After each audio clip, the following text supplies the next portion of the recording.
잘 들어. 다가 하고. 잘 이거 들어봐. 한 번이요. 한번 엄마를 누가 많이 줬었어. 아 쓰다 보니까 많이 써지더라고. 벌써 기네요. 많이 썼네. 이거 한참 읽어야 돼. 하루 아니 종일 읽어야 되겠다. 자 그냥 읽을게요. 뭐 좀 어색하고 뻘쭘하긴 한데 투 자식 농사 잘하신 우리 아빠에게 이렇게 손편지로 적으려니 어색하네요. 나이 30 먹고 아빠라고 하는 게 좀 그럴 수 있지만 아버지라는 단어보다는 아빠라는 말이 더 친근해 보이니까 그냥 아빠라고 부를게요. 사실은 형이 아빠 생일에 손편지 하나 써달라고 저한테 부탁을 했었어요. 자기랑 아빠를 울릴 각오로 편지를 한 통 써달라고. 그래서 제가 과연 잘 쓸지는 솔직히 잘 모르겠지만 살짝 부담이 되는데 뭐 일단 쓰고는 있습니다.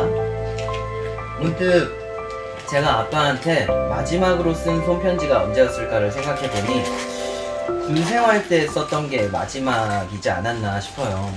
반면 아빠는 군 생활 이후에도 종종 저한테 손편지를 남겨주시곤 했더라고요.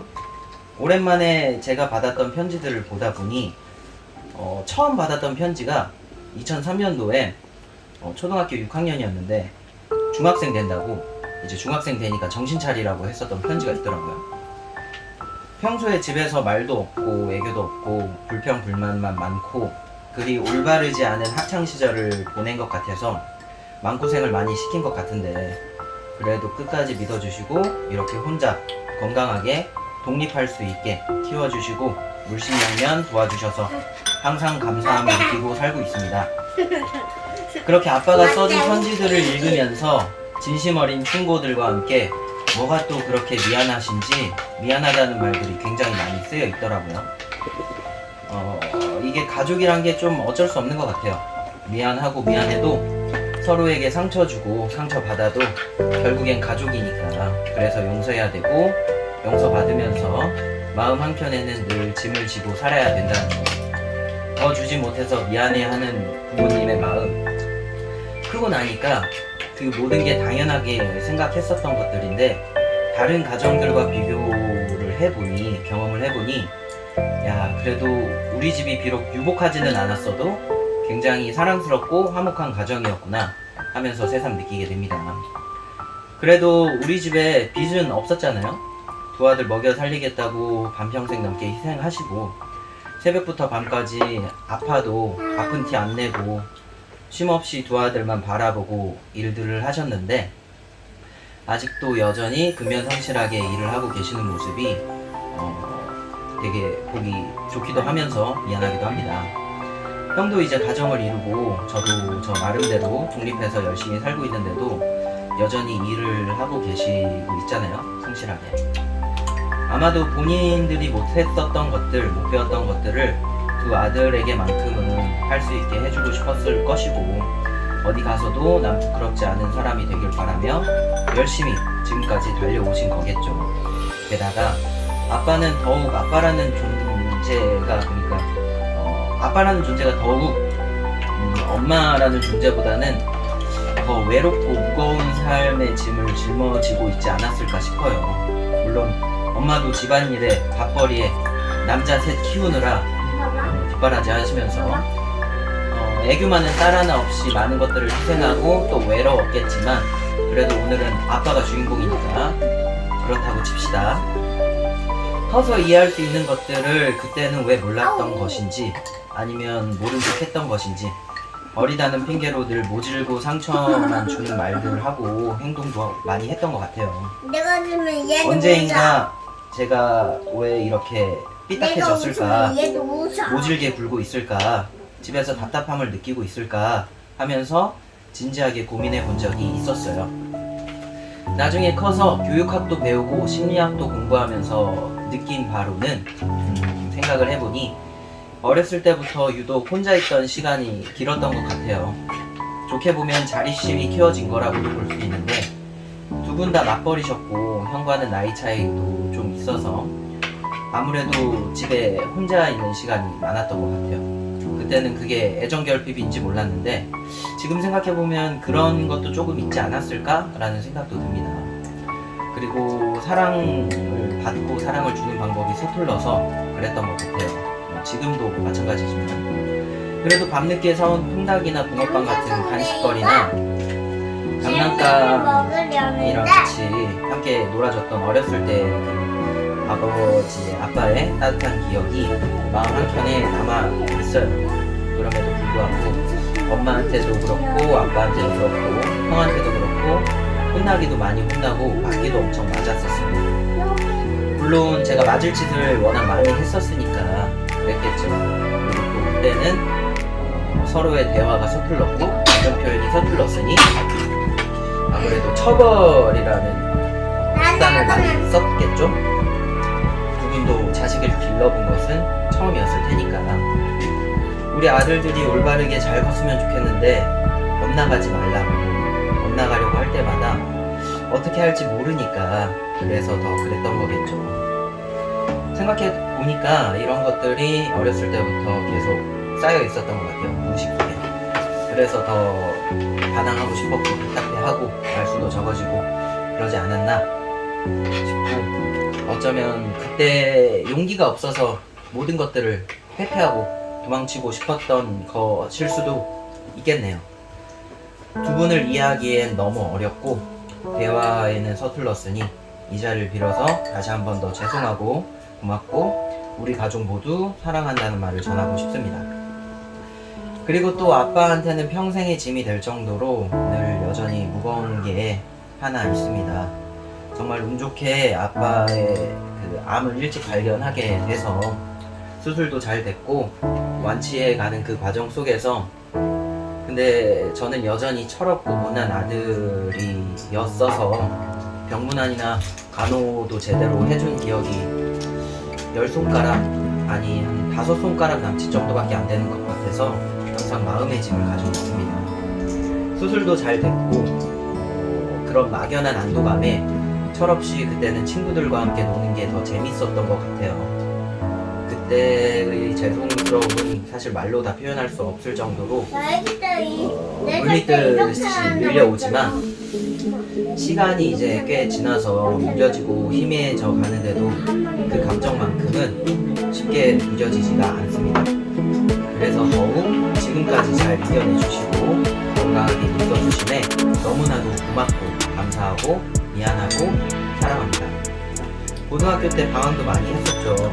복합적으로 많이 얽물어 있었던 것 같은데 제가 하고 싶은 것들이 많이 있었어요. 근데 현실적으로는 힘들었고 할 수 없었고 그래서 더 답답함을 느끼게 됐고 엄마나 뭐 아빠는 컴퓨터 쪽이나 미술 쪽에 재능이 있는 것 같으니까 그쪽으로 좀 해봐라 지원을 해주셨는데 정작 제가 그렇게 크게 관심이 없었던 것 같아요. 그나마 요리는 관심이 있었는데 근데 그 관심이라기보다는 일상을 회피하기 위한 취미 정도였던 것 같아요. 그러던 어느 날 문득 고등학교 생활을 하다가 내가 갑작스럽게 죽는다면 후회하지 않을 것이 무엇이 있을까를 고민을 했어요. 그래서 그 고민을 하던 중에 정말 어렸을 때부터 하고 싶었던 차마 부모님한테 얘기를 꺼내지 못했던 배우가 되고 싶다고 이야기를 했습니다.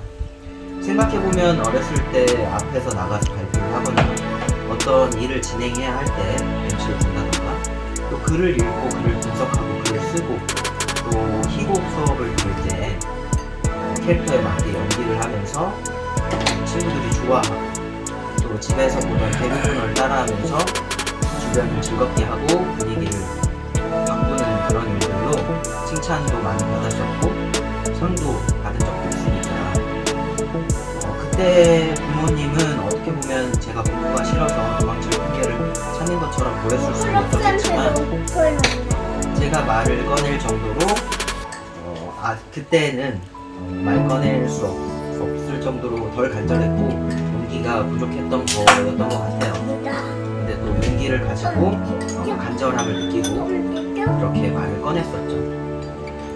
근데 또 현실적인 집안 사정을 아니까 또 분명히 반대를 하셨을 테니까 그렇게 평범한 회사원도 되기 힘든 지금 이 세상에서 평범한 회사원이 되기 위해 평범하게만 살아야겠다며 자기 자신을 속이고 살았던 것 같아요. 그리고 이 답답함에서 벗어나고자 고백을 했죠. 역시나 예상대로 반대를 하셨고, 그때 두 분께 또 모질게 뱉었던 말이 있었어요. 내가 고등학생이 되어서 이러한 고민을 하고 결정을 내리는 동안 나에게 꿈이 뭐냐고 진지하게 물어보신 적 한 번이라도 있으셨냐고, 나한테 관심을 가져주신 적이 있으셨냐고, 꿈을 찾아왔는데 하고 싶은 게 생겼다는데 칭찬은 못해줄 망정에 왜 반대만 하시냐고 하면서 그때도 여전히 부모님 탓을 하고 있었던 것 같아요. 그래도 자식 이기는 부모 없다고, 형도 고맙게도 종국이가 하고 싶다는 거 있다는데 시켜는 봐야지 하면서 응원해주고 편 들어준 덕분에 어찌저찌 여기까지 왔네요. 그래서 그때부터라도 정신 차리고 내가 할 수 있는 공부를 할 수 있음에 공부도 열심히 하고 장학금도 받고 알바도 열심히 하고 하면서 지금까지 온 것 같아요. 물론 이것들은 저 혼자 스스로 이뤄낸 것이 아니죠. 가족들 모두의 지지가 있었고 응원이 있었기 때문에 지원도 있었고, 물론 지금 두 분이 생각하기엔 TV 드라마나 영화에도 나오지 않는 제 모습이 밥벌이 제대로 하지 못하고 하루하루 잘 먹고 사는지 이런 것들이 걱정스럽겠지만, 그래도 부모님 살아생전에 꼭 스크린에 얼굴 비추고 저 배우가 내 아들이라고 말할 수 있도록 할 테니 걱정하지 마세요. 여태까지 잘 살아왔고 앞으로도 잘 살 수 있을 것 같으니까. 그 밖에 군대 면회 와서 외출시켜줬을 때나 다 등등 이런 추억들이 쓰다 보니까 계속 생각이 나더라고요. 그때도 사실 먼 길 시간 내줘서 와준 것만으로도 감사했어야 했는 게 맞는데 알면서도 표현이 서툴러서 계속 틱틱거렸던 것 같아요. 처음에 이 편지를 쓸 땐 뭐부터 써야 되지 막막했던 게 벌써 6페이지를 넘어갑니다.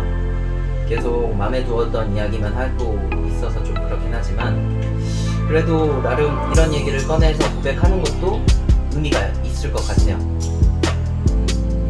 좋아요. 그러면은 이제 분위기를 조금 전환할 겸 당부하고 싶은 이야기 몇 개 하고 끝을 맺어볼까 해요. 만약 한 가지만 이야기를 해야 된다면 그냥 지금처럼 늘 건강하게 계시기만 하셔도 좋을 것 같아요. 첫째도 둘째도 셋째도 쭉쭉쭉쭉 마지막까지 건강이 최고니까 무조건 건강, 육체적이든 정신적이든 신적이든, 그러니 건강 유의하면서 항상 아빠 자신을 잘 돌봤으면 좋겠어요. 술도 많이 안 드셨으면 좋겠는데 이건 백날 말해도 소용이 없을 것 같으니 줄이시기라도 하시면 좋을 것 같아요. 그 다음은 아빠뿐만 아니라 엄마도 마찬가지인데, 이젠 두 아들 걱정보다는 두 분이 하고 싶은 거 눈치 보지 마시고 다 하시면서 사셨으면 좋겠어요. 어렸을 때도 그렇고 지금도 그렇고 어쩜 두 분이 그렇게 근면성실하게 잘 일을 하면서 새벽 일을 지금까지 하시면서 살 수 있을까를 고민해보니 두 아들 때문이라는 거 말고는 딱히 이유가 안 떠오르더라고요. 언젠가 예전에 두 분도 어렸을 때 분명 하고 싶은 게 있었고 꿈이 있었을 것 같은데 뭐였냐고 물어봤던 질문에 아직도 제대로 된 대답을 듣지 못했어요. 그러니 이제부터라도 그 꿈을 찾고 도전해가며 두 분만의 인생을 사셨으면 좋겠습니다. 마지막으로 이 얘기 그냥 개인적인 생각인데 그래도 아빠한테 예전부터 쭉 해드리고 싶었던 게 있어요. 아빠가 글 같은 거를 한번 써보면 어떨까라는 생각이 듭니다. 요즘에는 독립출판이라고 해서 자신이 직접 책을 쓰고 글을 써서 출판을 할 수 있거든요. 아빠라면 충분히 좋은 책을 만들 수 있을 것 같아서 아들에게 하고 싶은 말들, 엄마를 만난 얘기라던가 자전적인 이야기, 기타 등등 하고 싶었던 얘기, 아빠만 할 수 있는 얘기들 뭐든 좋으니 나중에 꼭 한 번쯤은 도전을 해보셨으면 좋겠어요. 뭐 등산을 하면서 느낀 것들도 있을 거고 경험한 것들도 많으실 것 같아요. 네, 이제 슬슬 편지를 끝내주려고 합니다. 요새는 환갑잔치를 잘 안 해서 칠순잔치라도 좀 제대로 해드리고 싶었는데 코로나 때문에 이래가지고 조금 안타깝네요. 그래도 함께 모여서 사랑하는 사람들과 보내는 이 식사 자리가 꼭 좋은 기억에 추억에 남기를 바라면서, 그리고 가능하다면 이번 연도 말이나 다음 연도에는 꼭 가족 사진을 함께 찍으면 좋겠다라는 생각을 했어요. 평소에 무뚝뚝하고 애정 표현도 많이 없는 철없는 아들이지만 그래도 아빠 덕분에 그리고 엄마 덕분에 그리고 우리 가족들 덕분에 잘 컸고 항상 남부럽지는 못해도 난 부끄럽지 않은 가족이 될 테니 걱정 마시고 기회가 되면 가족 여행이나 하다못해 가족이랑 같이 등산이라도 한번 같이 가면 좋을 것 같아요. 아빠와 엄마의 무한한 사랑에 비하면 한없이 부족한 아들들이지만 자존감 잃지 않고 성실하고 정직한 아들들이 되도록 하겠습니다. 다시 한 번 더 진심으로 생신 축하드리고 우리 이 편지를 읽을 때 모두의 마음이 눈시울이 좀 시렸으면 좋겠습니다. 우리 가족 모두 사랑합니다. 여전히 철없는 작은 아들 2020년 11월 21일 올림.